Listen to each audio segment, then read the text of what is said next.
I just got the sickest camp spot. This dude that we met doing the wall recommended it.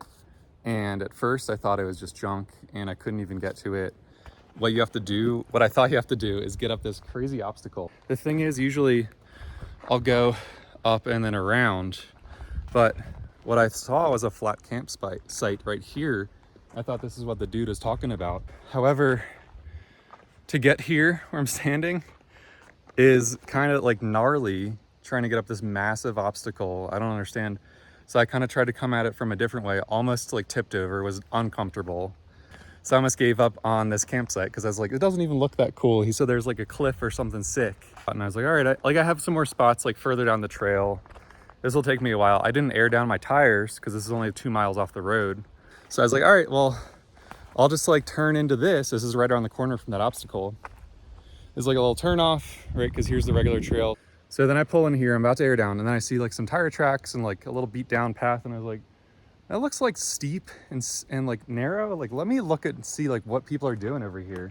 This is the spot. This is so sick. So I get in my car, I rip up this little path and get to the spot. Can't stop smiling. Like, this is like one of the most epic camp spots I've been at now. And this is like a long weekend, so I'm just gonna camp here for days remote. I have tons of food. I just filled up my water. It's gonna be sick. I'm so pumped. So there's even a waterfall running down across the way and you can hear it. It's just beautiful out here. I am so excited.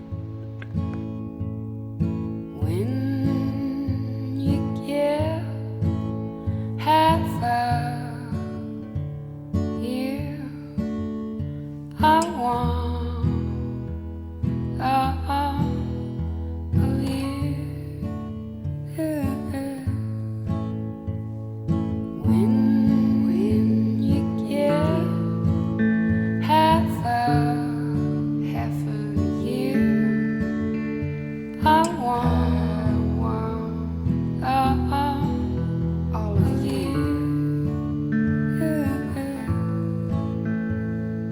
When you go by window, you see shadows when you're shopping for me.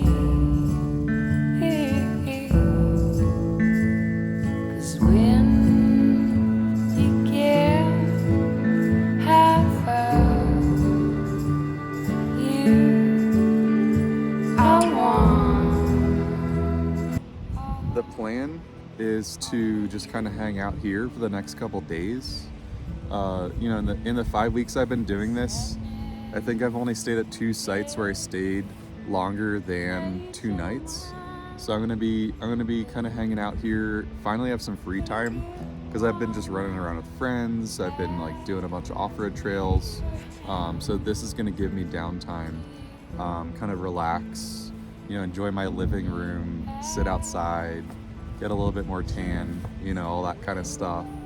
I have a number of books that I brought that I haven't started because I was being like social and, you know, didn't want to like start a book and then hang out with some people, so, and then forget what I was reading. So I'm gonna start some books because I'm not going anywhere. This is like it for the next couple days. Just beautiful. I've been thinking about getting rid of my 2-burner Camp Chef stove for a little bit. I've really enjoyed it. It works well. However, it just takes up a lot of space in my kitchen drawer that I could use for other things like pots and pans or other utensils. It's a little bulky and a little bit heavy at times. And I found that, you know, doing road life, like every single little bit of convenience counts. And I found this jetboil 2-burner stove at REI, and it's super compact, takes up, you know, maybe 30% of the space that the Camp Chef stove does, and does a pretty good job at cooking as well. Pretty much the same exact performance for me. And you know, the lightweight compact aspect is really intriguing. The jetboil stove is a little bit more money, but for that convenience and that space savings, I think I'm going to consider switching it out and start using the jetboil as my main stove. The other day I was talking to someone and I think it hit them and they said, wait, you actually live outside. like they didn't exactly realize or like think about the implication of that. And like, yeah, like for the past couple weeks, I've just literally been outside other than just in my tent. Like this is where I just hang out. And it's been awesome. Just the fresh air, the weather here in Colorado is amazing. Ouray right now in September is probably the best weather. Last night I slept just the best. Super comfortable. My sleeping bag kept me warm. Wasn't too cold either in the morning, which is really important to me. The mornings being freezing are terrible. So it's been really good, and I'm really excited to hang out here a couple weeks. Talking about living outside, you have to be ready for the weather. That's rain right there. So I kind of saw that coming. I felt the wind. It was like drizzling earlier. So what I did was I like packed my trunk up, closed the door, just so nothing would get wet. I did some guy lines on my awning so I can still sit outside. And the guy lines kind of like are these lines that stake down and keep the awning from like flying off. So just kind of like sitting around waiting for this rain to come through this gorge.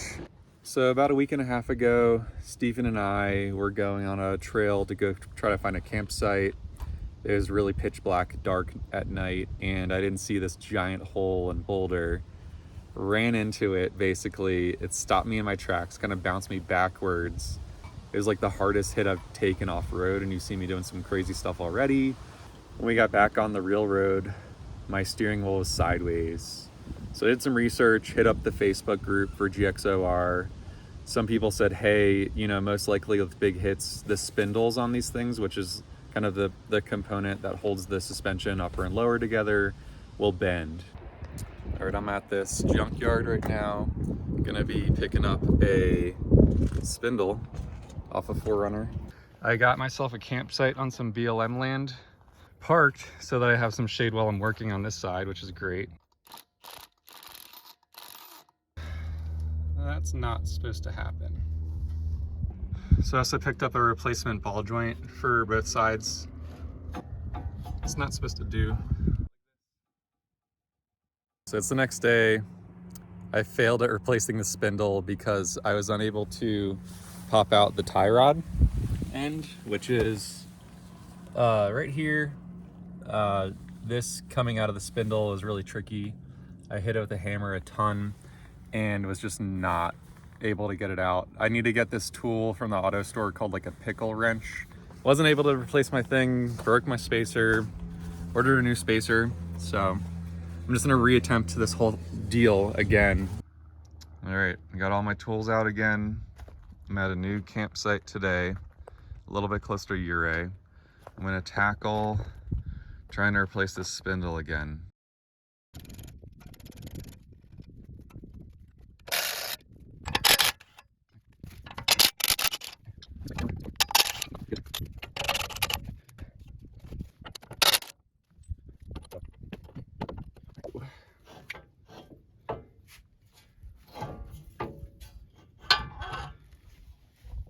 There it is. There's the spindle. Here's my new part. Here's my old part. Honestly, I can't tell if it's bent. Like, it doesn't look bent. But now that it's off, I might as well just replace it now, I think. Hopefully I don't regret this. Ugh.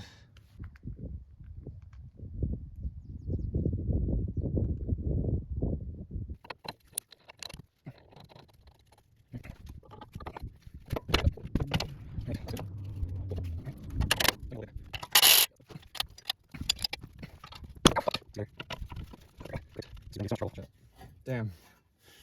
Okay. So, the dust shield might be a different size. Problem I just ran into was I bought this spindle from a 2006 4Runner. This is a Lexus. I guess the wheels are bigger or something, because this dust shield is from the 4Runner. Is too small for my rotor.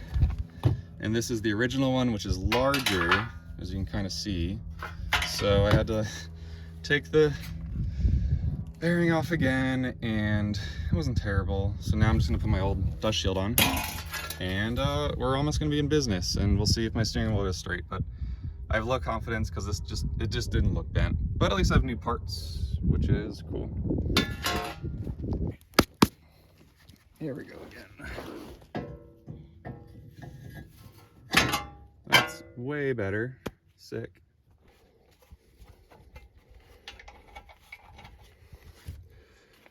All right, so I got pretty much everything together, all torqued up.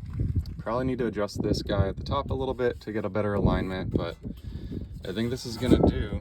I have a new ball joint, new wheel bearing, new spindle. All right, so update. Driving straight. My steering wheel is still a teeny bit crooked, but it's way better than before. When I took it to Pennsylvania, it was always kind of like a little crooked to the right already. So I think it was the spindle. So I'm like really stoked that my steering wheel's like sort of back to normal. This is just pretty awesome. So I'm pumped. The rooftop tent came with this 2-inch thick foam, and then there's just a metal sheet on the bottom. This foam is like rock hard, not very nice, doesn't feel good. Steven, my buddy, has this really sick mattress, and I bought it as well. It's called Hest. It's like 4 inches thick. It's got like memory foam, super comfortable. I tested it out last night, slept amazing. Was pretty warm as well because it has some insulation value. So what I'm going to be doing is I'm going to actually cut with my little knife here, kind of like half of the foam out of this, and then be able to lay my mat down. It's gonna bump up 2 inches, and I think I'm still gonna be able to bring my rooftop tent down with this in here all the time, which will be really nice. I leave my sleeping bag up here already, so it's just one less step for me to have to worry about. I was able to close up the tent. I noticed it was a little bit more difficult than normal. It's just because I have 4 inches of foam now rather than 2, but it closes, and it closes successfully. I have my sleeping bag, blanket, and then that 4 inches of foam up top. So yeah, I think it was a success. So pretty pumped. This is gonna eliminate some steps for me packing up my tent, which will just, you know, save time and be way more convenient. So another thing that broke recently was my drawer slide, the long one here. It's just not staying put. Kind of frustrating. I think I know the problem, so I bought some new screws to try to secure this a little bit better. I'm gonna try to give that a fix right now, but yeah, it's just not staying locked into place. So when I drive forward, it moves backwards, and when I stop, it slams forwards, and it's not good for the drawer and the things inside of it. Cool, so I repaired my slides. I just had to move these slides up a little bit because the mechanism is right here that locks it. And so what was happening was this wasn't going far back enough and high enough. So I just had to move it backwards and up on this rail right here. So now it's locked. So this is not going anywhere. Sadness.